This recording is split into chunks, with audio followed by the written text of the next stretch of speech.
Victoire allemande.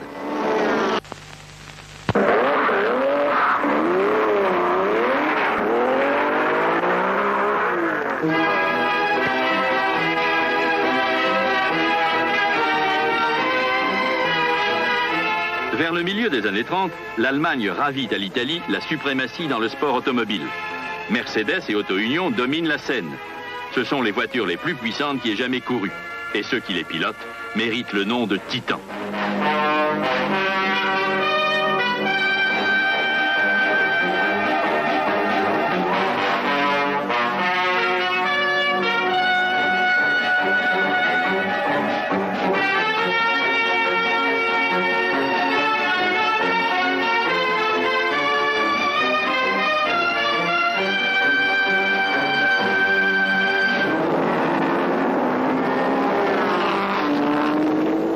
Au Grand Prix de l'ACF à Montlhéry, une Auto-Union est en tête. Dans l'espoir de ralentir les voitures allemandes, les organisateurs ont installé des chicanes sur les lignes droites. Cependant, les seuls adversaires des Allemands sont les Italiens, victorieux depuis tant d'années. Les Alfa Romeo semblent déjà démodés à côté des nouvelles Mercedes.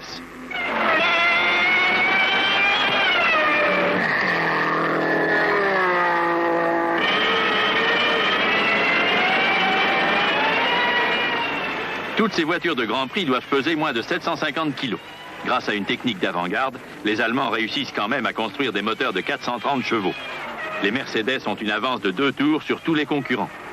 Rudi Caracciola, le grand champion allemand, gagne.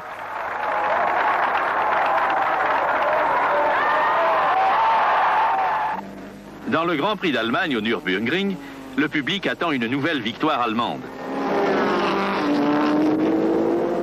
Les caméramens prennent sous tous les angles les voitures argentées, orgueil de l'Allemagne hitlérienne. Les dernières Mercedes atteignent 290 km/h et même les pilotes les plus audacieux n'osent pas pousser leur machine à fond.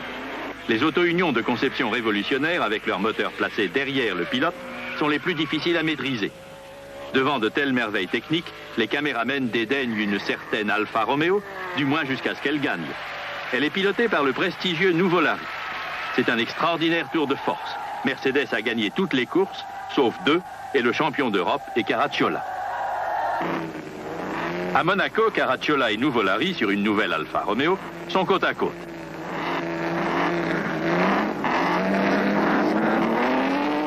Mercedes a aussi engagé Chiron, qui les poursuit.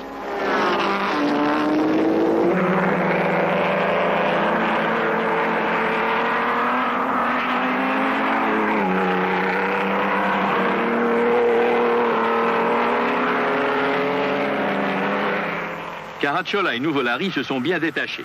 Chiron est accidenté, il a dérapé sur une flaque d'huile. Le duel entre Caracciola et Nuvolari est passionnant.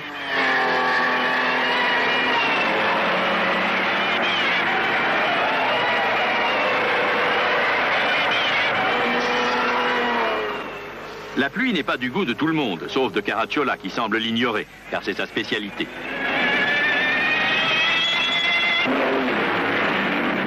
Nuvolari se fait distancer. Quant aux auto-unions, avec leurs 500 chevaux, elles demeurent délicates à piloter. En franchissant la ligne d'arrivée en vainqueur, Caracciola prouve qu'il est toujours le maître de la pluie.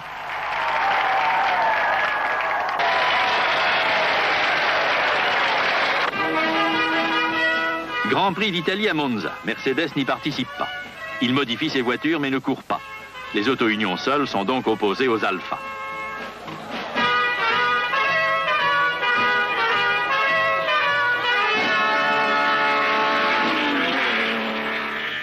Rosemeyer, dans son auto-union type C, confirme sa valeur et son courage. Il tient la dragée haute aux Alfa. Sa victoire fait de lui le champion d'Europe 1936. Nuvolari est à nouveau deuxième et il participe en Amérique, avec sa nouvelle Alfa, à la Coupe Vanderbilt. Le petit Italien n'a jamais piloté sur un tel circuit qui ressemble autant à une route qu'à une piste encendrée. Imperturbable, il fait aux Américains une véritable démonstration. Dommage que le Grand Prix de l'ACF soit réservé aux voitures de sport.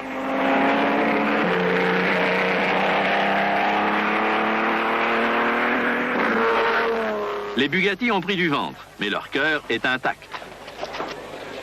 Au Mans, cet Anglais paraît ignorer que dans un Grand Prix, le ravitaillement doit être mené tambour battant.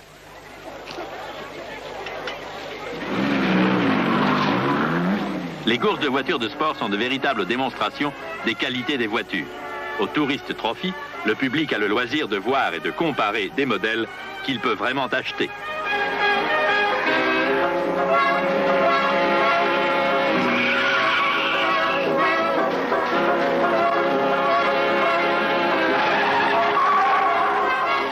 Pour un petit tour en famille, que penseriez-vous de ce modèle?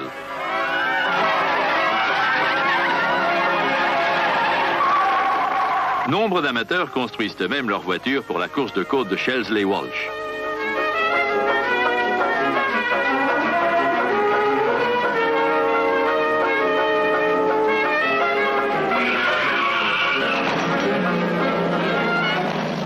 Depuis des années, Raymond Mace a battu tous les concurrents. Et sa Riley blanche servira de prototype aux ERA.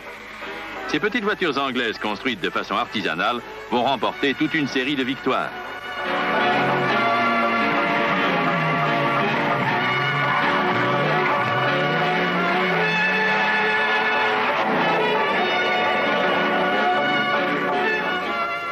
Une vingtaine de ces ERA mèneront au succès des pilotes comme Peter Walker, le Prince Bira, Pat Fairfield. Le plus célèbre d'entre eux est un Anglais, Dick Seaman. Seaman gagne 4 courses avec cette Delage 1927. Il est vainqueur à Donington avec une Alfa et remporte le British Empire Trophy avec une Maserati. Il a le sens de la course et Mercedes a l'œil sur lui.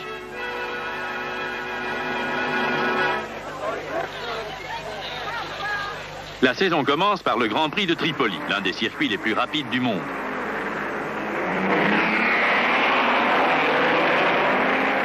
Voici la nouvelle Mercedes, la W125, qui attaque les courbes à 290 km/h. Coup d'essai, coup de maître pour la mécanique et pour le pilote.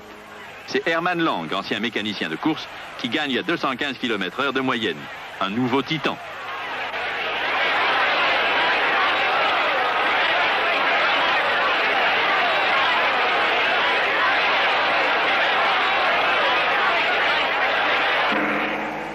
Le circuit de la Vus à Berlin, avec son virage relevé, est encore plus rapide que celui de Tripoli. Mercedes et Auto Union ont mis au point des bolides aux formes aérodynamiques extraordinaires. Ils dépassent le 300 sur les lignes droites. Lang gagne à nouveau une course intelligemment menée. Il réalise 260 de moyenne. Pendant 20 ans, aucun pilote ne pourra dépasser cette vitesse dans une course de Grand Prix. Voici Dick Seaman sur une Mercedes dans la Coupe Vanderbilt en Amérique. Au premier tour, il talonne Nuvolari. Au deuxième, il le dépasse. Mais Mercedes n'est pas assuré de la victoire lorsque Rose Meyer est là. C'est en effet lui qui, au 45e tour, prend le commandement et le garde jusqu'à la fin.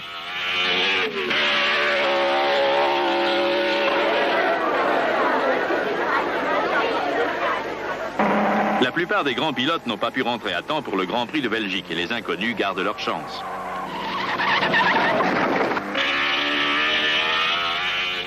Le vainqueur est Rudolf Haas sur Auto Union.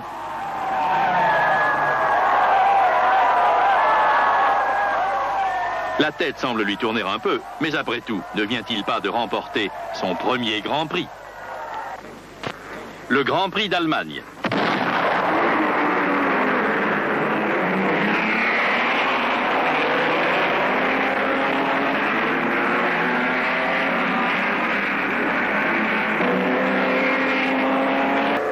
C'est la 5e victoire de Caracciola au Grand Prix d'Allemagne.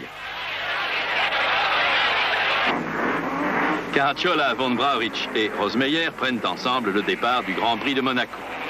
Haas part en tête à queue et il ralentit la course.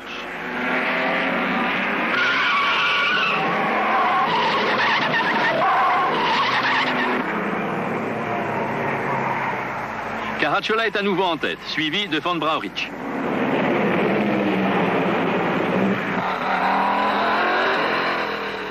La tension monte lorsque Von Brauerich prend la tête après un arrêt au stand.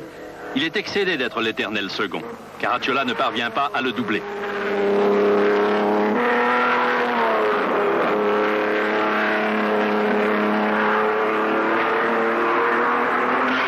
Il y arrive quand même.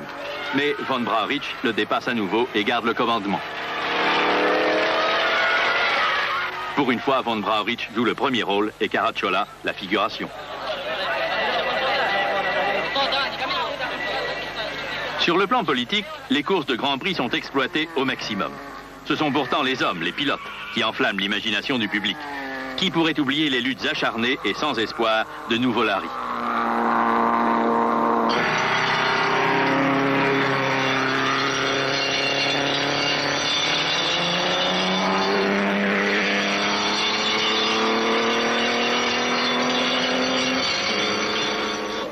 Voici Bernd Rosemeyer qui gagne la Coppa Acerbo après avoir percuté une borne avec une roue arrière.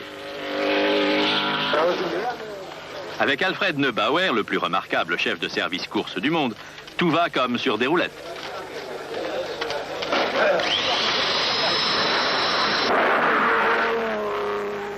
Et voici Rudi Caracciola, champion d'Europe 1937 sur Mercedes.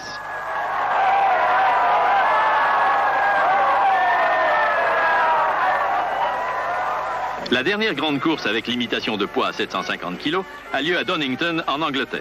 En 1938, les moteurs devront être 2 fois moins gros et les châssis plus lourds. C'est la dernière apparition de ces monstres fabuleux au moteur de 640 chevaux et qui pèsent moins d'1 tonne.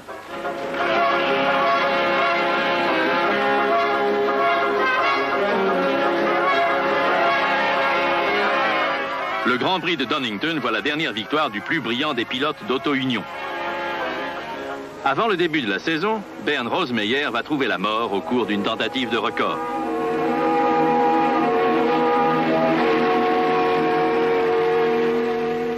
En Amérique, la course sur piste garde la faveur du public.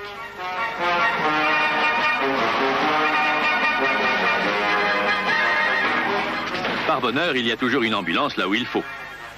À Indianapolis, Wilbur Shaw, sur sa voiture à moteur Offenhauser, gagne à plus de 180. 2 ans plus tard, il gagne à nouveau à près de 210 de moyenne sur une Maserati.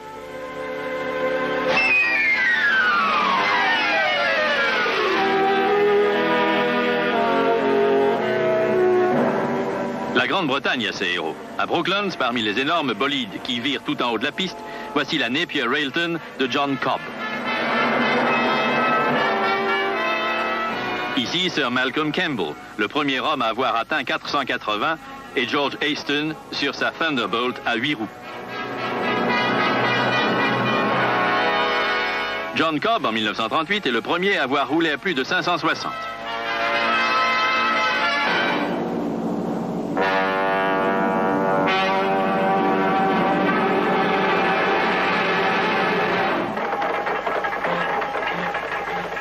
C'est l'année de la nouvelle formule de Grand Prix.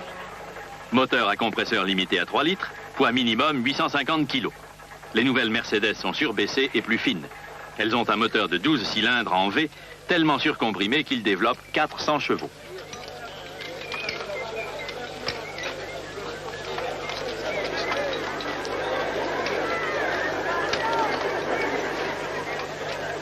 Ces voitures courent pour la première fois au Grand Prix de Tripoli, qui a pour les Allemands une grande importance politique. Les Italiens alignent 4 nouvelles Alfa Romeo, mais les Mercedes ont été limitées à 3 voitures, avec Caracciola, von Brauwich et Lang.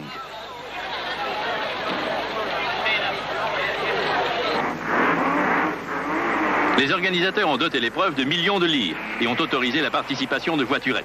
Et l'on compte un grand nombre de ces voitures italiennes d'1,5 litre. Les Mercedes de moins de 3 litres se montrent presque aussi rapides que les voitures de l'an dernier. Une meilleure tenue de route compense ce qu'elles ont perdu en puissance et leur moyenne est proche de 210.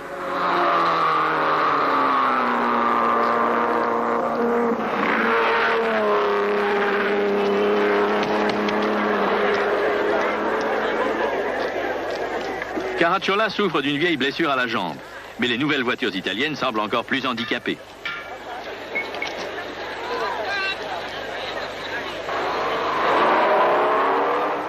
Les Mercedes répondent bien à la nouvelle façon de prendre les virages en dérapage contrôlé. Leur consommation de carburant est fantastique.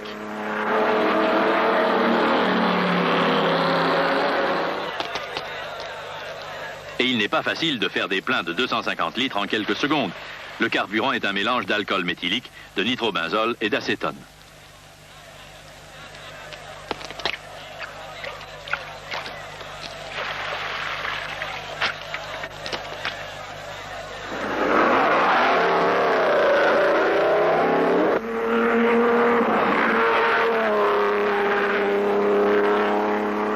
Hermann Lang fait une course intelligente et précède les autres Mercedes de 5 minutes. L'ancien mécanicien est acclamé par ses supporters.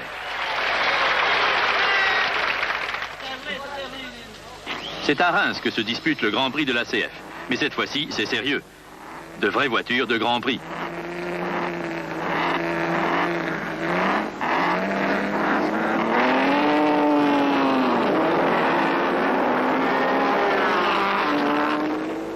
Mercedes fait cavalier seul.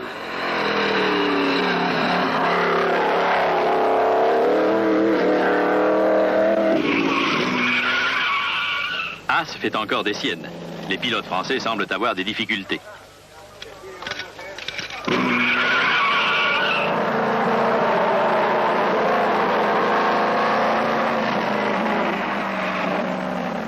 En gagnant à plus de 160 de moyenne, von Brauerich a fait une nouvelle démonstration de la suprématie allemande.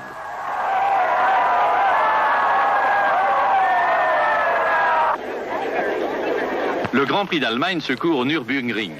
C'est l'épreuve la plus importante de l'année. Première course de la saison pour Dick Seaman. Mercedes a engagé 4 voitures.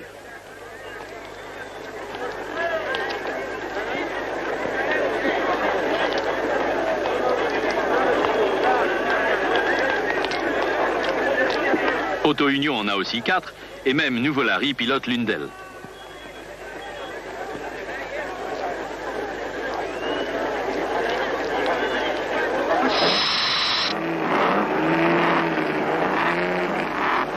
C'est le départ de la course la plus importante de l'année, et le feu vert du départ ne fonctionne pas. Enfin, l'on part en ordre dispersé.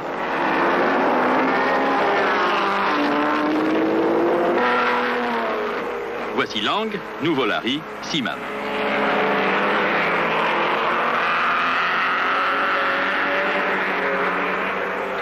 Lang se détache et prend la tête, mais Seaman talonne Nuvolari. Il est second. Grand Prix de Suisse à Berne. Un temps rêvé pour Caracciola.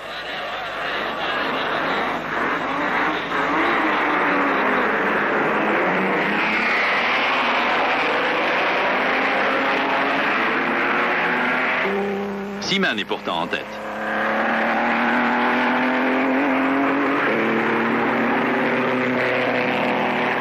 La pluie redouble et Caracciola est alors imbattable.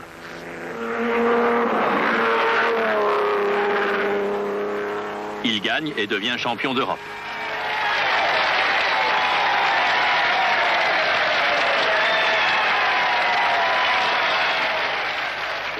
Le Grand Prix d'Italie à Monza. Nuvolari a appris à maîtriser son auto-union et personne ne peut le rejoindre.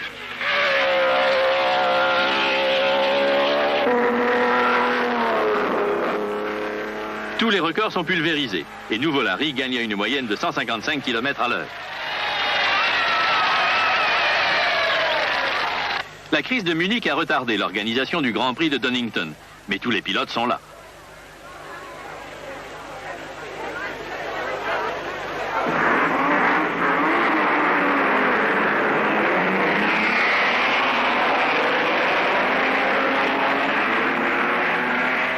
Nuvolari montre à nouveau que si on lui en donne les moyens, il peut battre n'importe lequel de ses concurrents. La course est déjà à moitié courue lorsque le drame éclate. Il y a de l'huile sur le circuit. Voici Haas et Dick Seaman qui étaient en 3e position. Puis Baumer.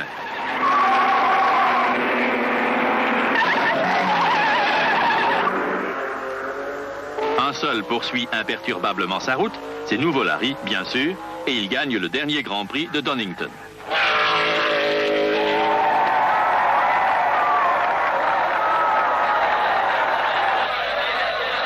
Les Italiens s'efforcent de contrer l'Allemagne en excluant de toutes leurs courses les voitures de plus d'1,5 litre.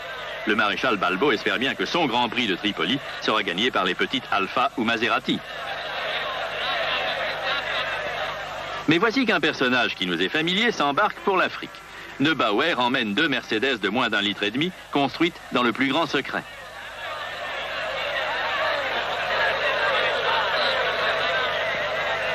Les petites Mercedes sont plus rapides que le drapeau du maréchal Balbo.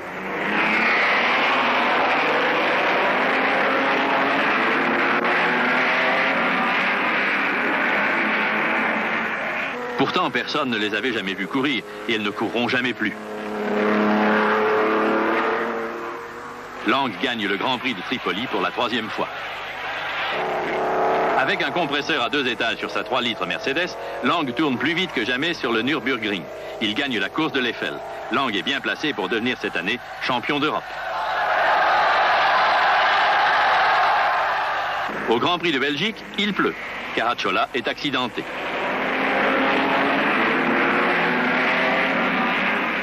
Et Lang, victorieux, voit cette journée assombrie par l'accident mortel survenu à Dixieman. Le Grand Prix d'Allemagne 1939 se déroule aussi sous une pluie battante. Lang est en tête, von Brauwich le suit.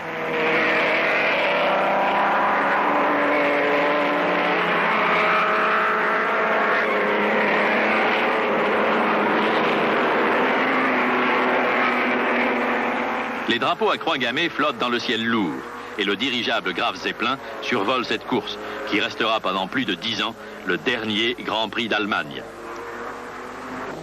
On enregistre des défaillances mécaniques. Lang se plaint de son moteur. Nouveau Larry a des ennuis. Et la pluie redouble de violence. Cela arrange bien Caracciola qui reprend la tête. Caracciola, le plus grand peut-être parmi les titans.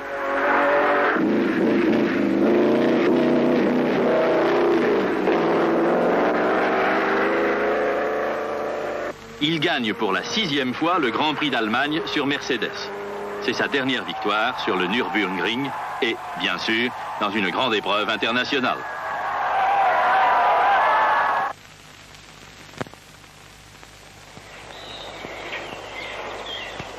Un quart de siècle s'est écoulé.